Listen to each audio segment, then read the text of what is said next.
yeah, without further ado, Guy, over to you. Thank you very much for joining us, and thank you for joining us as well. So my name is Guy Heron. I'm from Israel, from Tel Aviv, and along with my good friends and partners here in Yuval and Oran, we have figured out a few years ago, almost more than 5 years ago, that data is becoming a significant part of the sports, specifically football. And looking at it with our each individual background and experience with a long time in the military service, we realized that data is not enough to make an impact, to take smart decisions. And we decided that we need to find a way to convert this data into information, and to convert the information into intelligence.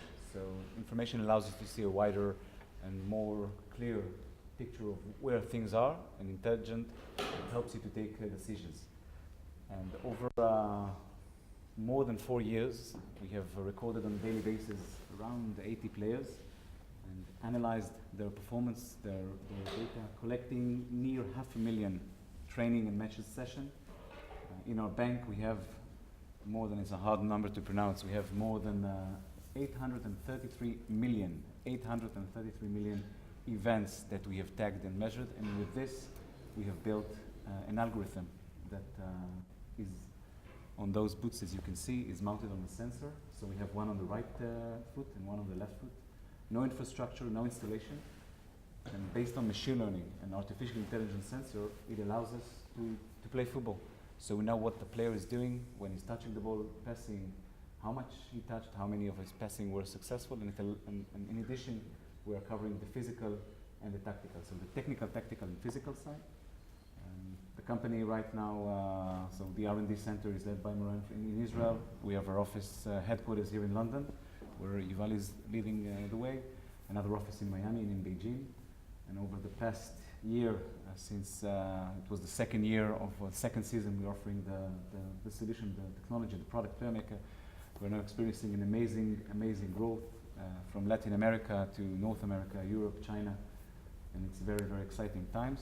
And I think that for us, having a person like Mr. Wenger next to me here, with his knowledge and experience, and hear his advice, and I will let him say it's a great honor, and we're very fortunate to have the opportunity to share with him what we do, and to share his excitement, and to learn how we can eventually use the technology to impact players of all levels, of all ages, on a global level. And this is a brief first time. Thank you. I think I was the first to, in England, made an agreement to measure the distances of football players on the football pitch, because you feel always lonely because you have to make decisions, and you would like to know more because your decisions are always questioned, and of course you want to as many information as you can to counterbalance different opinions when used. So I invested in this company. I'm not just here to for advert, you know. I'm not sponsored. I invested, put my money in that. Why? Because I think it is the most accurate that I've seen, system that I've seen, and as well the less disturbing, because the system we had until now was you put your equipment around your chest, and I've seen many players throwing it away during the games or throwing it away during the training, and this is the less disturbing and more accurate. So I believe that science can help us to understand the world that is surrounding us, and in objective measurement, and can make us stronger when it is well used. After that, the next step maybe will be to put a chip in the boot, and after a chip in the brain of the press and of the so you can analyze yourself very quickly, you know, but you can get the right information in real time. But at the moment we are just in the boot, and that is quite interesting because it measures, you can measure everything with that. And after that it's how you use it. And there's so much development, possibilities of development that are interesting. One, you can judge the past of a player sometimes because you measure, but he has not that, he has no left foot, he has not enough pace, he has not and after you can measure the present because the performance on the day is possible to be measured, and you can set targets and predict the future maybe, because as the guy said, you had so many data that you can measure what the best do and compare to what the guy who wears the chip is doing and set targets. The best player in your position is doing that, you know, you have to reach that. And I think it's a good tool as well to educate people who are a bit isolated as well, who have not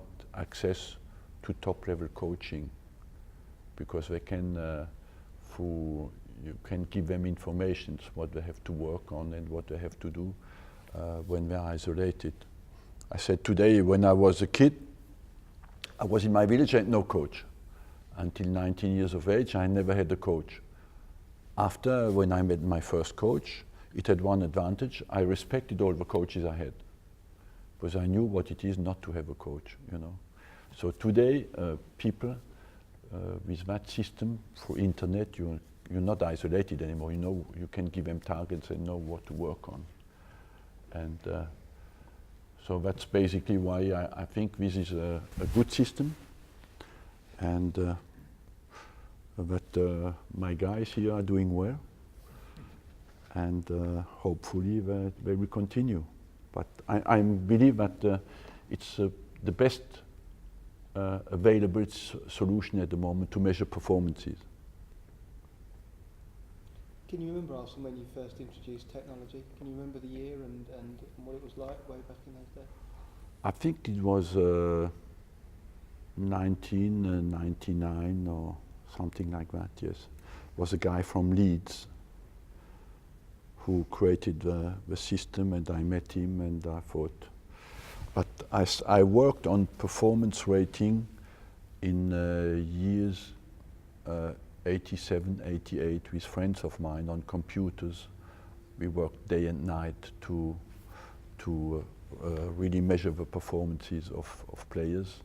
We were 20 years ahead of what at the time, and we made quite some good improvement to judge players, because we discovered some players who were not really stars and became good players after.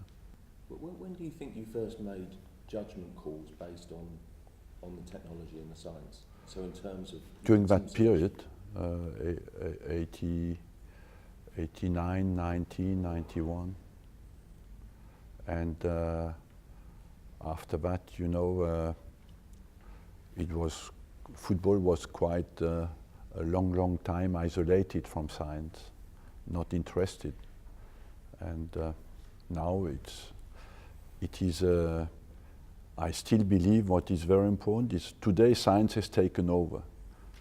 And I think maybe because the managers are so much under pressure, science wants today to predict the next performance of the player, and when you have to rest the players, you know, and I believe sometimes if the managers are not strong enough, the science has too much power inside the clubs. And because they have certainties, you know, this is more to measure the real performance, and I believe what is important for the managers to get as many informations, objective informations that he can, and after use his knowledge to make decisions, you know. Sorry, Arsene, what's the right balance between using the science and the data you have, but also trusting your instincts, your gut, your eye, your heart? So, you know, the human aspect. When you're dealing with a player at the top level, it's great to have some statistics, but surely you have to make sure that you don't entirely lose that person. You have, I think you have objective measurements, and after you have a scientist who interpret the measurements. You know, this is to measure what's going on the pitch. After a scientist, they want to predict what you have to do after with the player. For example, you have meetings in the morning, the scientist is there from yesterday's training, this guy is tired. He was tired yesterday, but he could have been tired because he was in a disco, not because the training, not because the training was too hard, you know.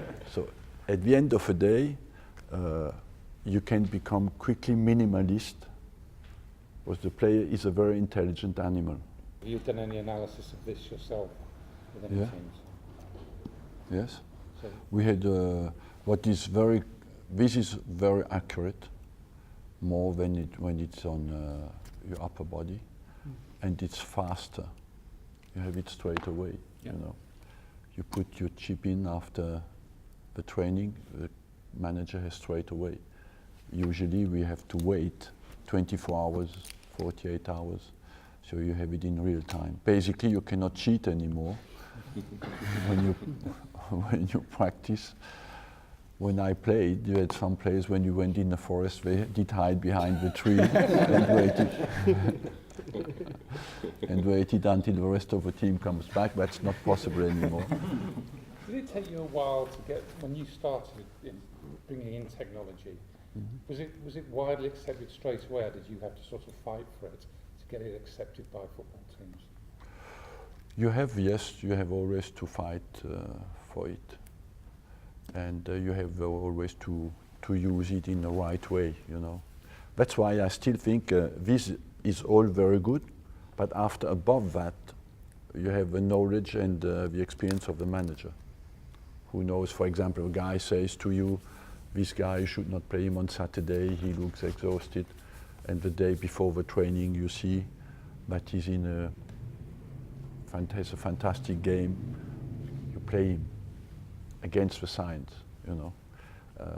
But what is interesting for the modern manager is to collect the interesting data and after make the decisions with his knowledge. And he has to be strong enough to do what he thinks is right. Still that, the knowledge is still important. Arsene, as you get more and more data to inform your decisions, how much more important does it become that you also understand the mental side of players? Because you've got all this data, but it can't really tell you if someone's a winner on the pitch, can it? Yes, but that's why I say the manager has to make the right decision, because if you take only the physical data, you never play Messi, you know. But we are all in here. If we are manager tomorrow, we all play Messi, you know. And that's where the knowledge comes in, to consider, to have good information, because you have sometimes, you discover as well players, you think they don't work a lot, but they work in the dark a little bit, because they are generous, they compensate, they do a lot of work.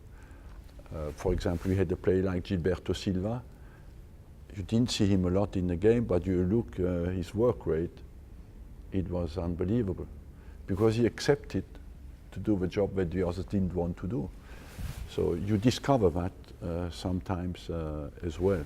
The guy who makes the difference, you know. But I think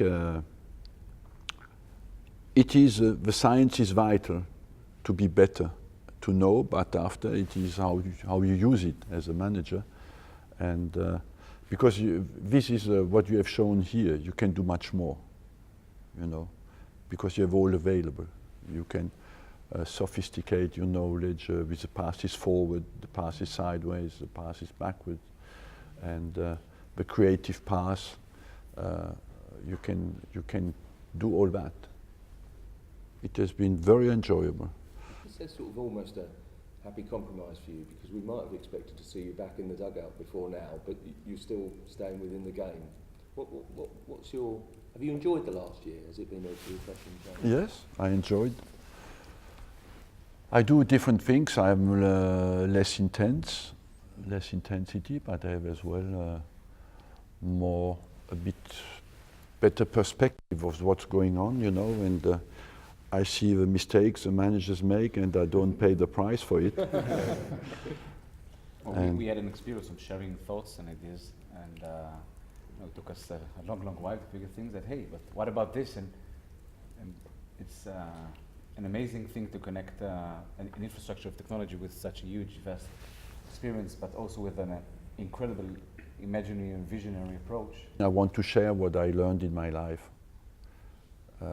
because I think life is only useful if at some stage you share what you know. So in what way will it be? Will it be in just winning football games? Or will it be in another way? That's what I have to decide, and that decision will come very quickly. But one way of sharing what I've learned is with PlayerMaker, but it is as well with conferences I make, with charities I make, you know, and so it's a different way of life. Football is still my passion, and that's the only thing I don't understand a lot, but a little bit I have a feeling that I know a little bit about the game. Is this actually commercially available now? Sure. Can go and buy it from today? Yes, it's this is the second season that from UK Premier League Championship teams and wider ranges of clubs, and we have customers, amazingly happy customers all over the world, and from Argentina to Brazil to Mexico, USA, Canada, obviously UK with Israel where we came from, but UK was our first and most important market, in China, Germany, Spain. How many in the Premier League out of 20? We are, I assume that we are in the third of the Premier League Championship in this level or the other of engagement, and next season, the pre-season, we will even increase it. We're very proud of the numbers, hopefully keep our clients discreet. We share some of them on our website, but we're very happy with the growth and our impact. Eventually, one of the things that we want to achieve is to allow youth players to achieve their dream, to see exactly how their heroes and professionals are doing it, and we are bringing them technology to narrow the gap between them. And the more we are working with top Premier League and Championship and MLS and La Liga, Mexicana teams, the better we are in providing them, in validating the technology and bringing the value eventually to the masses. And our dream is to allow any player in any age and any level to have the best tools to make the best, to maximize his performance. Arsene, could I just ask, just to give an example of how it might work for you as a manager? If you imagine when you had a young Thierry Henry and you had this, how would it have altered or changed? How would you have used it in his development, or in the play? You use it by, if you look after the game, you know how many, what the distances he makes, the accuracy of his passes, how many times he uses right foot, left foot, how quickly when he gets the ball he's on the move, if his first touch is he moves the ball, if he turns on his first control, you can do so much, and the timing of his movement as well you can measure every time he gets a pass, you know. It is, I think we are, what is very interesting with that system is all you can measure a lot more than we have shown you here. And so I believe as well what is very interesting is that in every position you can get the best player in the world and measure what he does and compare to the player in the same position how far he is in every department, you know. That is one of the interesting things, because what is contrary to what we think, the performances of the players are relatively consistent through a season. But sometimes one of his actions is more spectacular because it leads to a goal or not to a goal, or he wins a decisive ball. But the global performance is basically the same in every game. Could you have changed the player that Thierry became? For example, do you think if you have this kind of technology that it actually makes a slightly different player? What is interesting to know is that some qualities can be worked on at a certain age, you know. Basically, if you make it very simple, a football player is educated from 4 to 6, 4 years of age to 6, from 7 to 11 with the second development phase, from 12 to 16, and from 17 to 20. You have four stages where you can develop a player. Of course, from 4 to 7, it is basically only contact with the ball. That means the stage of development is only me and the ball. If you make him, so you can give him, for example, a target number of times he has to touch the ball per session, you know. So what is interesting, you can measure at each age what the guy has to work on, and you can measure and give him targets to see if he does the right thing. And for example, a guy like Thierry Henry was super quick, but you can work speed, you can develop real speed between 12 and 14, what not many people know. But with a guy like Thierry Henry, it was not a problem because he was naturally quick. But the guy who has an average pace, if you miss that stage between 12 and 14, after you cannot improve anymore the speed. So it is important that you can measure at each age what you do, but as well that you know at each age first what you have to work on. And check if that is well done, you know, because when I speak about pace, it is the capacity to repeat the movement in a certain time. After, when you get older, even if you're slow, if you gain more muscle, you make bigger strides, but you don't improve your pace anymore. So you think you're quicker, yes, you're quicker, but only because you push more and stronger on your muscles, but the capacity to repeat at a high pace, you cannot change anymore. So this helps to set targets for every age group. After, when you go to the top level, no manager makes the players after, believe me. After it is done, you can measure if they perform or not, but you don't make a player 20. 20 is bye-bye. It's interesting that a lot of people within sport, so it's LeBron James in the States is involved, you know, heavily invested, isn't he, in tech companies. Quite a few of the young English players are here doing it in the stat sports, aren't they? Do you think is that an increasing interest from sports players in their own industry, which is arguably a good thing you're doing it now? No, what I think is that internet has changed the world, and the information, there's a need for more information always, you know. When I compare to when I was a young coach, I had to research every information. I had to beg people to give me information, you know. Today you have it all available. And there's a demand for always knowing more. But not only more, and quicker. And that's why people maybe, because they had not always, when you speak about LeBron James, when they were younger, these kind of informations that they think would have helped them. I think it's also, if I may add, that technology allows you to scale. There are thousands of players out of millions that enjoyed being inspired directly. I think that technology allows you to scale the reach and to impact kids now in Argentina, in Brazil, in the USA, in China, obviously in the UK. And it's like the internet made more information approach, but also vice versa. It helps significant, amazing individuals to reach an amazing ground. I think that this is a bridge between a lot of people and helping them to be better in football and in many other stuff.